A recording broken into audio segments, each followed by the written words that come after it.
Quem são os samaritanos e por que toda essa rivalidade entre judeus e o povo de Samaria? Quais são os verdadeiros elementos da adoração e o que Jesus ensina para nós, para os nossos dias, nesse diálogo que ele teve com a mulher samaritana? Nós vamos estudar a nossa terceira aula desse segundo trimestre de 2025 e o tema é a verdadeira adoração. E eu quero convidar você a pegar aí papel, caneta, lápis, né? Escrever aí, tomar nota de todo o assunto que nós vamos tratar na nossa terceira aula, que será estudada, ministrada no dia 20 de abril. Nós estamos sempre postando aqui no nosso canal com antecedência para que você possa se preparar para ministrar a sua aula ou também estudar com tempo, com bastante tempo, né? Assistir aí, marcar, guardar, compartilhar. Então, fique à vontade. Mas antes, não se esquece de fazer a sua inscrição. Aí você vai dar um joinha, fazer a inscrição, ativar o sininho, deixar o seu comentário. É muito importante para que nós possamos continuar fazendo o nosso trabalho. Se possível também, compartilhe o link aí, manda para mais colegas seus, né, que são professores, onde vocês compartilham informação, grupos aí que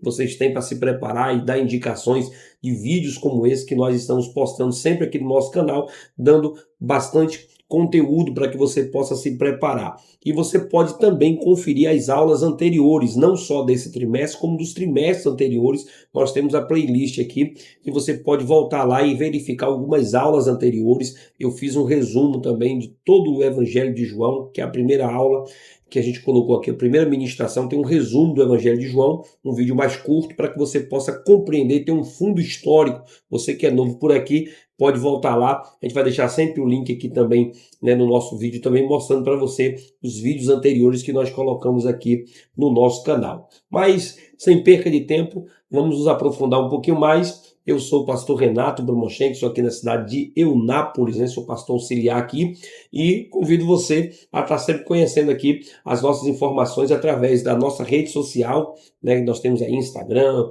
nós temos o YouTube, tem Facebook, tem TikTok, tem vários canais onde a gente está postando sempre as informações aqui. Então vamos à nossa terceira lição, que está com o tema A Verdadeira Adoração. O trimestre todo está com o tema, né, o Verbo se fez carne, Jesus sob o olhar do apóstolo do amor. Essa revista que foi comentada pelo pastor Elianai Cabral, ele que é um grande comentarista, também é consultor doutrinário da CPAD e aí, né, tem um currículo que dispensa comentário. Nessa lição, nós vamos abordar pelo menos 3 objetivos e nós esperamos que você alcance ao final dessa aula. Primeiro é esclarecer o diálogo de Jesus com a mulher samaritana. Segundo é compreender que a verdadeira adoração é um ato de rendição total a Deus. E terceiro é integrar os princípios da adoração bíblica à vida de serviço e entrega a Deus. E eu espero que aqui nessa introdução você possa compreender que a partir desse diálogo que Jesus teve com essa mulher samaritana, nós veremos que Deus está buscando verdadeiros adoradores que o adorem em espírito e em verdade. Há uma busca por parte de Deus em buscar esses verdadeiros adoradores. E você vai compreender também que a adoração genuína é uma resposta ao amor de Deus em Cristo. E ela deve ser vivida como um estilo de vida que glorifica o Senhor em todas as áreas da nossa vida. Não pode apenas ser uma performance, né, uma atuação, mas tem que ser um estilo de vida, algo que toma conta de todo o nosso ser, corpo, alma e espírito. Então vamos ao nosso primeiro ponto, que fala sobre o encontro em Samaria e 2 preciosas lições. Nesse relato de João capítulo 4 sobre o encontro entre Jesus e a mulher samaritana, esse é um dos textos mais ricos e profundos do Novo Testamento. E ele requer, por nossa parte, a compreensão do seu contexto histórico, do seu fundo histórico, para que a gente possa interpretar e compreender essa rivalidade que havia entre judeus e samaritanos. E é muito bom você entender isso, porque na hermenêutica bíblica, na hora que você vai interpretar um texto bíblico, você precisa levar em consideração o contexto. E aí você precisa observar o seguinte: todo contexto ele pode ser imediato ou ele pode ser remoto. O contexto imediato são ali os versículos que vêm antes, versículos que vêm depois, às vezes até um capítulo ou 2 capítulos você consegue compreender o contexto ali daquele versículo.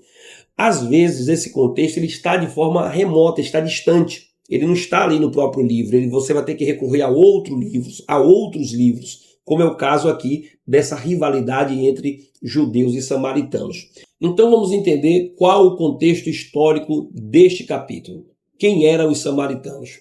Logo após a morte de Salomão, em 930 a.C., a nação de Israel foi dividida em dois reinos. Houve uma revolta popular encabeçada ali por um homem chamado Jeroboão I, por causa da questão dos impostos, que estava muito alto, deixado por Salomão. O filho dele não teve habilidade política para resolver o problema, acabou ainda tributando mais o povo, acabou causando uma divisão.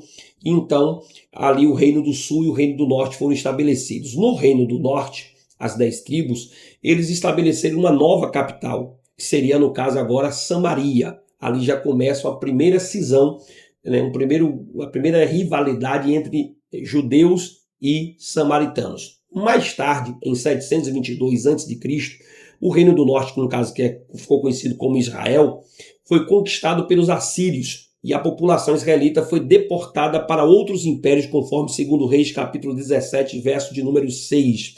Levaram os israelitas para lá, trouxeram alguns estrangeiros para habitar nessa região e esses povos se misturaram. Depois alguns também israelitas voltaram também a habitar em suas terras e acabou aí nessa miscigenação, nasceu o povo samaritano, que incorporou práticas religiosas pagãs e culto ao Deus de Israel. Eles faziam as duas coisas ao mesmo tempo, cultuavam a Deus e ao mesmo tempo cultuavam aos deuses pagãos. Isso está registrado em 2 Reis, capítulo 17, verso 33, que diz assim: assim temiam ao Senhor e serviam também aos seus próprios deuses, conforme o costume das nações de onde tinham sido transportados. Então veja que os samaritanos adoravam ao Deus de Israel, mas ao mesmo tempo mantinham as práticas idólatras dos povos estrangeiros que estavam em suas terras e de onde eles tinham sido originados. Então esse sincretismo religioso foi um dos motivos pelos quais os judeus viam os samaritanos como espiritualmente corrompidos. E aí cada vez mais essa rivalidade foi aumentando. Durante o período pós-exílico, o exílio babilônico, período pós-exílio babilônico, quando os judeus retornaram para reconstruir Jerusalém, os samaritanos tentaram também frustrar o projeto, se levantaram contra os próprios judeus. Além disso, os samaritanos inicialmente tentaram se aliar aos judeus na reconstrução do templo, mas foram recusados. Ali em Esdras capítulo 4, eles tentaram se aliar também ao projeto, mas Esdras percebe que não era uma boa, junto com Neemias, e acabou recusando, e por causa disso aí a rivalidade foi aumentando cada vez mais. Na reconstrução dos muros e do templo de Jerusalém, eles recorreram a várias estratégias para impedir a obra. Uma delas foi a difamação e as intrigas. Eles escreveram ali cartas para o rei da Pérsia, acusando os judeus de estarem planejando uma revolta contra o império. Por causa disso, houve uma paralisação da obra, e Israel sofre com isso. Isso está registrado em Esdras capítulo 4.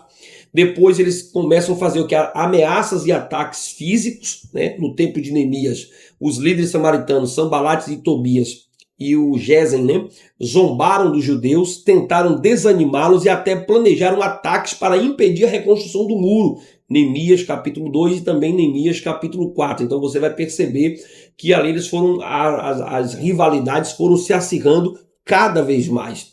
E depois teve uma tentativa de infiltração. Foi quando os samaritanos tentaram envolver Neemias em armadilhas para desacreditá-lo e interromper o trabalho. Além dos problemas políticos que havia entre a nação, havia também os problemas religiosos que provocavam uma cisão ainda maior. Por exemplo, eles não aceitavam, ou só aceitavam, na verdade, apenas o Pentateuco, os 5 primeiros livros da Bíblia, como escritura sagrada. Nenhum outro livro de profeta, nenhum outro livro histórico tinha um valor para eles a não ser o Pentateuco. Eles também rejeitavam Jerusalém como centro da adoração e construíram um templo rival no Monte Gerizim. Então você percebe que havia a rivalidade tanto religiosa quanto política. Os judeus os viam como idólatras infiéis à aliança, enquanto os samaritanos desprezavam os judeus e até provocava uma grande rejeição. Havia uma coisa muito grande. E essa rivalidade ela aumentou ainda com o passar dos séculos. Em 128 a.C., o monarca judeu chamado de João Hircano, ele era filho de Simão Macabeu, ele era judeu, ele governava, né, o novo reino dos Asmoneus, e ele destruiu, ele juntamente com os judeus, destruíram o templo dos samaritanos no Monte Gerizim, em 128 a.C. Então, mais ainda, essa rivalidade estava aumentando. Baseado em todo esse contexto de rivalidades que você viu aqui, de ódio, de angústia que tinham entre eles, dá para você entender o nosso primeiro subponto nesse tópico: a necessidade de passar em Samaria. Essa divisão cultural e religiosa dá ainda mais significado ao encontro que Jesus teve com a mulher samaritana, pois mostra como Jesus estava rompendo obstáculos para trazer salvação a todos, independente da origem. Passar aqui, o texto diz que era necessário passar por Samaria. Você vê que vai mais do que a ideia de uma questão geográfica, à primeira vista, uma questão geográfica. Jesus está passando por esse lugar porque o texto diz que era necessário. Ele poderia ter cortado a volta, andado um pouquinho mais para chegar ao seu destino, mas escolheu passar naquele lugar. A missão divina de alcançar aquela mulher e por meio dela muitas outras pessoas era maior do que aquela rivalidade. Era maior do que todos aqueles conflitos históricos que existiam ao longo dos tempos. O encontro de Jesus com a mulher samaritana não foi um acaso, não foi um acidente. Foi algo programado no coração de Jesus, encontrar com aquela mulher, para que a palavra fosse deixada no seu coração e a palavra também fosse levada para os samaritanos. Isso mostra que Jesus sempre esteve no controle de todas as coisas. Não foi uma coincidência, foi uma cristocidência. E eu quero te dizer nesse momento que Jesus está no controle da sua vida, está no controle da minha vida. Seja o que for que você esteja passando, enfrentando, creia no Cristo que é poderoso e sabe como está trabalhando, sabe o que está fazendo da minha e da sua vida. É só você confiar no poder dessa palavra que Deus está liberando para os nossos corações nesse momento. Mas vamos dar continuidade ao nosso texto. Então vamos ao nosso segundo subponto, que fala sobre a necessidade do ser humano. Jesus ele inicia essa conversa de uma forma muito simples, com um pedido simples, quando ele fala: dai-me de beber, conforme João capítulo 4, verso número 7. Só que há um propósito nessa abordagem de Jesus. Jesus não queria apenas alcançar, a ideia de saciar a sede física, ele queria alcançar a alma, o espírito dessa mulher, para que ele pudesse oferecer a ela a água da vida. Jesus parte de um ponto daquilo que ela conhecia para o ponto daquilo que ela não conhecia, que era a verdadeira água da vida. Veja que a mulher ela fica admirada quando um judeu está falando com ela. Então isso era culturalmente inaceitável, um judeu abordar a mulher. E o espanto dela revela que Jesus estava quebrando barreiras, e pelo menos 3 barreiras aqui Jesus estava rompendo na hora que falou com aquela mulher. Ele estava rompendo a barreira étnica, como eu te falei, os judeus samaritanos não se comunicavam, havia uma rivalidade terrível entre eles. Segundo, a barreira de gênero, porque também naquele tempo os homens não podiam estar conversando em público com uma mulher, principalmente uma mulher que não tinha nenhum vínculo familiar, não era uma parente, uma cunhada, uma irmã, uma esposa, então não podia estar tendo esse vínculo, culturalmente não era permitido. E terceiro, a barreira moral. Essa mulher ela tinha uma vida irregular e era mal vista pela sociedade. Então você percebe aqui que Jesus está rompendo essas barreiras para conversar com essa mulher. Essa mulher ela carregava um cântaro, querido, e o cântaro estava vazio, mas a alma dela também estava vazia. Mas naquele dia ela encontrou alguém que lhe ofereceu uma água diferente. Jesus estava oferecendo para ela a água da vida, que poderia saciar a sede do seu coração, do seu espírito, para que ela alcançasse paz e alegria no nosso Deus. Veja que Jesus olhou além da sua história, além das suas falhas, além das barreiras impostas pela religião e pela cultura. Se Jesus, o nosso Salvador, olhou além de todas as barreiras, de todas as questões culturais, étnicas, morais, por que nós, como servos do Senhor, também não podemos fazer o mesmo? Fica aqui essa pergunta para nós refletirmos. Se o Espírito Santo, se o próprio Jesus não rejeita ninguém, por que nós vamos rejeitar as pessoas? Então precisamos alcançar todos com a palavra de Cristo, com a palavra do amor, com a palavra de fé, para que assim as pessoas possam ser alcançadas pela salvação em Cristo Jesus. Ele viu um coração sedento. Alguém que como tantas pessoas, buscava desesperadamente algo que pudesse preencher o vazio da sua alma. Veja que depois daquele diálogo entre ela e Jesus, a primeira coisa que ela faz é sair contando para as pessoas: venha ver o homem que me disse tudo, o profeta que me disse tudo. Aí Jesus diz para ela: se tu conheceras o dom de Deus, e quem é o que te diz, dar-me de beber, tu lhe pedirias, e ele te daria água viva. Meu querido, essa água não vem de um poço escavado por mãos humanas. Ela flui diretamente do trono de Deus, transformando vidas, curando feridas e saciando a sede da alma para sempre. Quem bebe da água do mundo continuará sedento. Sempre vai voltar à fonte pedindo para beber mais daquela água. Mas quem bebe da água da vida nunca mais terá sede, pois dentro dele, diz a Bíblia, jorrará uma fonte inesgotável para a vida eterna.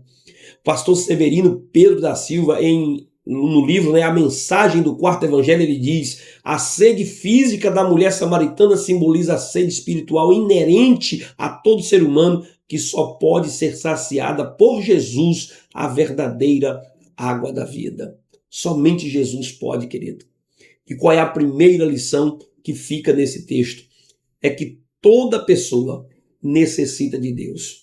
E por isso devemos aproveitar cada oportunidade para partilhar esta água da vida. Lembre disso, toda pessoa. Não há aqui a ideia de gênero, de cultura, de religião. Toda pessoa, todo ser humano precisa urgentemente desta água. E é por isso que nós temos que compartilhar esse Cristo maravilhoso para as pessoas. Oh, glória a Deus! Mas vamos ao nosso terceiro subponto, o lugar da adoração a Deus. Dando seguimento a essa conversa que Jesus está tendo com essa mulher, então a mulher samaritana questiona-o sobre onde deve ocorrer a verdadeira adoração. E aí ela diz: é em Jerusalém, onde os judeus diziam ser o local legítimo, ou no Monte Gerizim, onde os samaritanos haviam erguido o templo, que lá atrás tinha sido derrubado. E a resposta de Jesus revela uma grande verdade. A adoração não se restringe a um lugar físico, mas deve ser realizada em espírito e em verdade, conforme João capítulo 4, versos 23 a 24.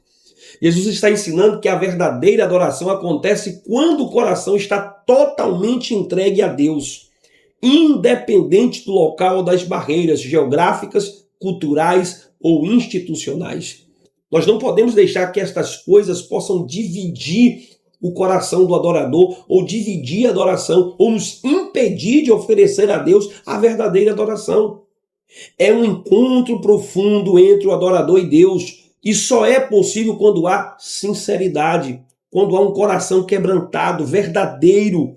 E essa entrega deve ser uma vida alinhada com a verdade do Evangelho, baseado naquilo que a palavra de Deus nos ensina. Se a palavra estiver no nosso coração, estiver em nós, nós temos liberdade, livre acesso para adorar ao nome do Senhor Jesus. Veja, por exemplo, que o pastor Valdir Bícepo, ele diz no comentário expositivo de João: o verdadeiro culto a Deus, ele é centrado na pessoa de Jesus Cristo e na obra do Espírito Santo no coração do adorador. Veja, por exemplo, que a segunda lição que a gente consegue extrair desse texto é que o autêntico culto de adoração a Deus não se limita a um lugar específico, mas reside no mais profundo do ser humano, em espírito e em verdade. Mas vamos ao nosso segundo ponto da nossa revista, que é o ensino de Jesus a respeito da verdadeira adoração. E aí nós temos aqui, primeiro, a adoração, que é o primeiro subponto. Ao falar sobre a água viva, Jesus revelou à mulher samaritana que a verdadeira adoração não está restrita a um determinado lugar, em Jerusalém ou em Samaria. E ela ocorre no interior do adorador. É isso que Jesus está dizendo. A adoração ela não está presa ao lugar. Não se trata da questão do templo ou lá no monte em Gerizim. Não está determinada a um local. Está ligada no interior de cada pessoa, é a partir do nosso interior que parte a verdadeira adoração. Mas isso não significa que o templo seja irrelevante. Então aqui a gente não está discutindo que o templo não presta, ou não serve ou não há necessidade, pois ele continua sendo um local de comunhão e de aprendizado. Mas o foco da verdadeira adoração não está no local e sim na essência. Um espírito quebrantado e uma vida fundamentada na palavra. Ou seja, os nossos atos, as nossas ações, as nossas palavras, não é o lugar que vai torná-las adoração, mas é a essência do nosso ser que vai produzir, a partir daquilo que falamos, daquilo que proferimos, é que vai dizer se estamos de fato adorando ou não ao Senhor dos Exércitos. Veja que Jesus, ele mostra, né, em João 4:24, que Deus é espírito e é necessário que os que adorem o adorem em espírito e em verdade. Então isso é adoração. No nosso segundo subponto, nós temos aqui que Jesus é a verdadeira adoração. E já vimos que a mulher samaritana questionou Jesus sobre o lugar correto para adorar, conforme o verso 20, e ao respondê-la, Jesus desloca o foco de um local físico para a pessoa do adorador e o seu relacionamento com Deus. Jesus disse, não é o lugar que vai definir, não é o lugar, vocês não têm que estar preocupados com o lugar, vocês têm que estar preocupados com a pessoa do adorador e o relacionamento que ela tem com Deus. Então a questão central não é onde adorar, mas quem e como adorar. Então veja que a hora vem, e é agora, em que os verdadeiros adoradores adorarão ao Pai em espírito e em verdade. Adorarão a quem? Ao Pai. Como? Em espírito e em verdade. Então Jesus, ele é a base da nossa adoração. Foi ele quem abriu o caminho, a cruz e o túmulo, querido. É um exemplo claro disso. A cruz vazia, o túmulo vazio, mostra que Jesus abriu o caminho para que nós pudéssemos ter acesso ao Pai. A obra realizada por ele na cruz do Calvário e também o túmulo vazio transcende a qualquer lugar físico e se torna a essência da nossa adoração. Quando ele diz, por exemplo, lá na ceia, né? Fazei isto em memória de mim. Veja o que o pastor Elianai Cabral diz sobre os elementos da adoração cristã. A ceia do Senhor é um memorial que nos transporta espiritualmente ao Calvário e ao túmulo vazio, renovando nossa adoração fundamentada na obra redentora de Cristo Jesus. Então, meu querido, não tenha dúvida, Jesus é o centro da nossa adoração. Mas vamos ao nosso terceiro e último ponto para que nós possamos finalizar a nossa aula de hoje, que é a adoração bíblica. Primeiro, qual é o conceito bíblico de adoração?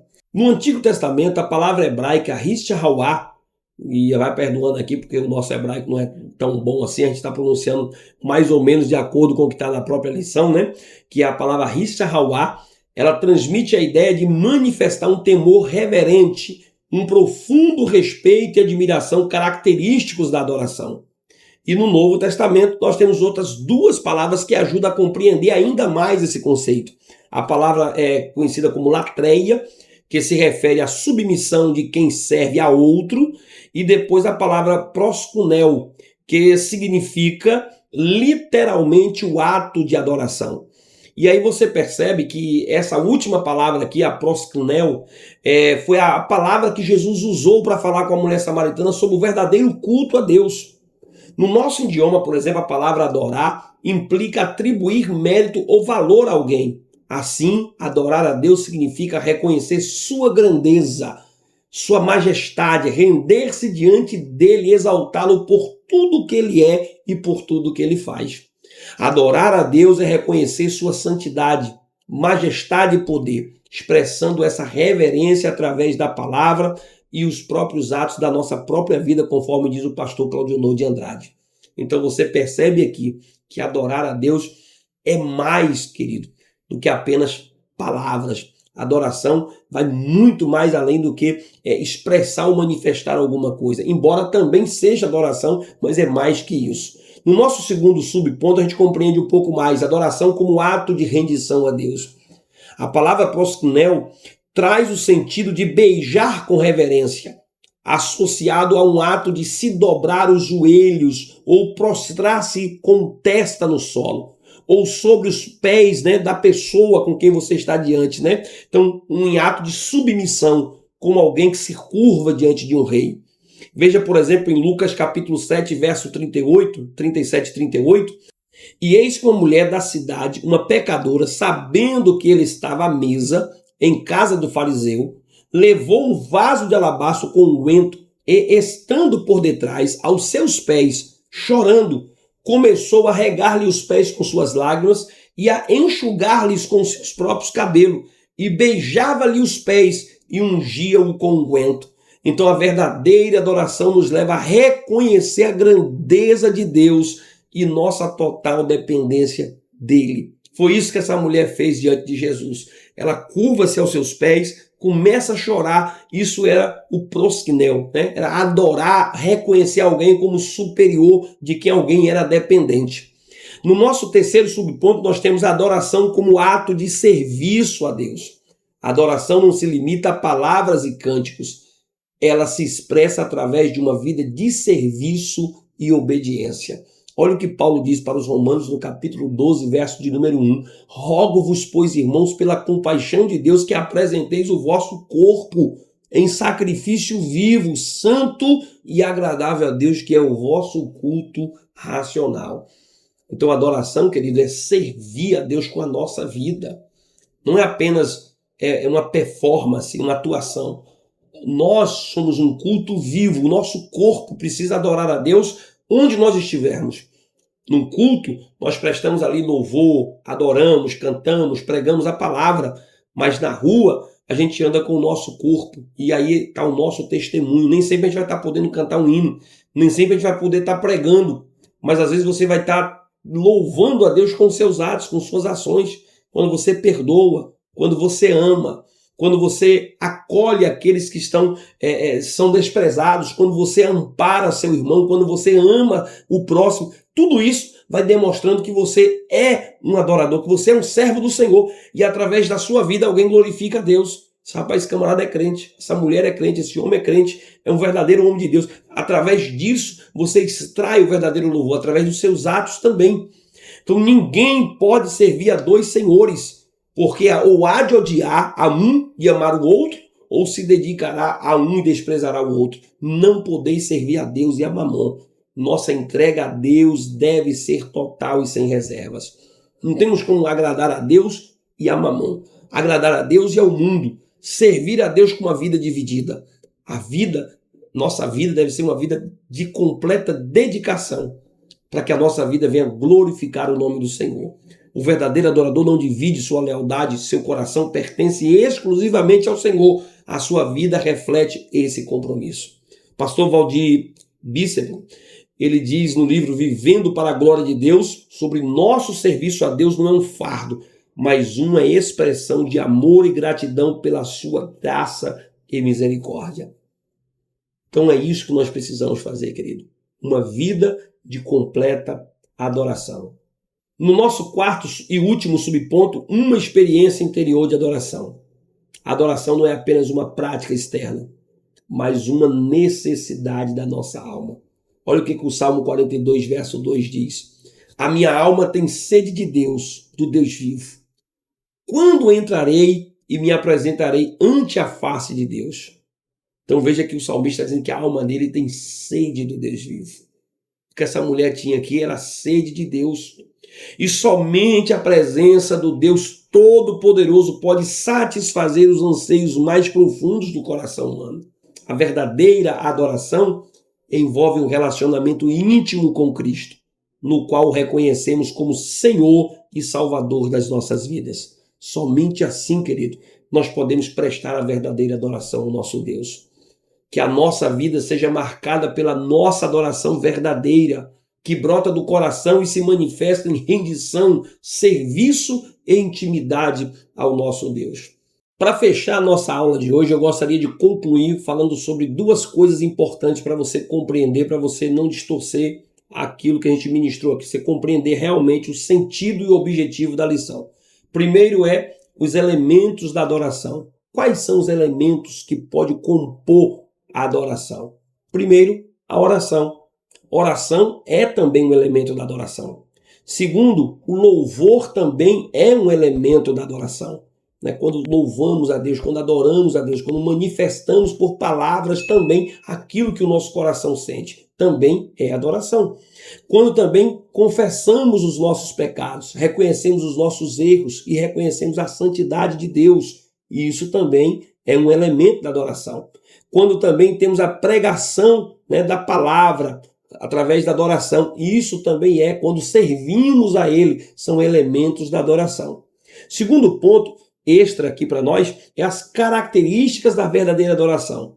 Toda adoração ela precisa ser sincera, não pode ser da boca para fora, ela tem que partir do nosso interior, sinceridade. Segundo, ela precisa ser teocêntrica ou cristocêntrica, Deus tem que ser o centro, Cristo tem que ser o centro. Nada dessa ideia de louvores ou de músicas onde o homem é o centro. Jesus precisa ser glorificado através da nossa adoração.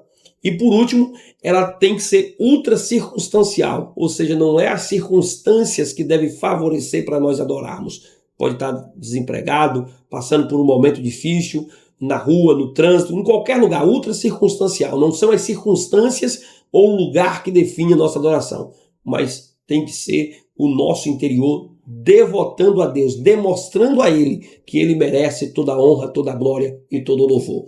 E nós concluímos a nossa aula dizendo que a adoração verdadeira não é apenas um ato externo, mas nasce do interior do ser humano. E no capítulo 4 do Evangelho de João, Jesus ensina que todo ser humano tem uma grande necessidade. Qual é a necessidade? A necessidade de Deus. Todos nós temos essa necessidade na nossa alma, no nosso interior. E ela só pode ser preenchida por Deus. Se a nossa necessidade é de Deus, somente Ele pode saciar, completar essa necessidade. A adoração genuína não depende de um lugar ou de rituais, mas de uma resposta da adoração, de um coração transformado, de um coração completamente renovado. Como resultado de uma experiência viva com Cristo, a verdadeira adoração flui como entrega, reconhecimento e conhecimento com Deus. Eu espero que essa palavra tenha alcançado você. E se realmente tocou o seu coração, você conseguiu compreender, estudar aqui, então dá aquele joinha, faz a sua inscrição, ativa o sininho e deixa o seu comentário. É muito importante para que a gente possa continuar produzindo o nosso material. Deus te abençoe, a paz do Senhor Jesus e até a nossa próxima aula e que Deus em Cristo te abençoe.